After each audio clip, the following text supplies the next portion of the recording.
And the example is SQ. So he goes, he got into it for the opening range breakout on earnings. He bought some, he sold some at his strength, and the stock is pulling back, but did not pull back enough to stop him out.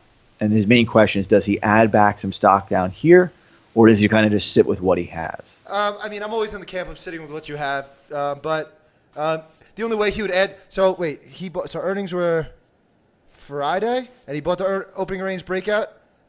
Mm-hmm. So the day that the range is 76 to 84, that's when he bought. Yeah. So if he's in front of a computer and he's actively watching, let's say it breaks today's low and is coming down to the 76, 77, 78 area, and you see a huge reversal intraday on a 15-minute chart on expanding volume, the volume's increasing as that bar is closing, that's the only way I'm saying to add. If you see the intraday price action along with the daily levels. So if it comes down and defends that 76 area and rips back up, yeah, then you can add some back against that level. But don't just arbitrarily do it on the way down. You have to see that reversal. That's the only way to do it. Mm-hmm. Yeah, I'm definitely with you on that one.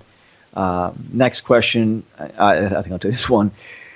Guy asked, he goes, should I cash out my 401k and move into a money market? Yes! Yes, you should. Okay, so I have very two simple questions would be, one, are you retiring tomorrow? Unless you're 65 years old, that answer is going to be no. And then are you retiring in less than 10 years? So again, if you're 55 and under, the answer is going to be no. The reason for that, if you look at any rolling 10-year period, the market is higher in any 10-year period. I don't care if you start the Great Depression or before that, after that, any rolling 10-year period, the market is higher.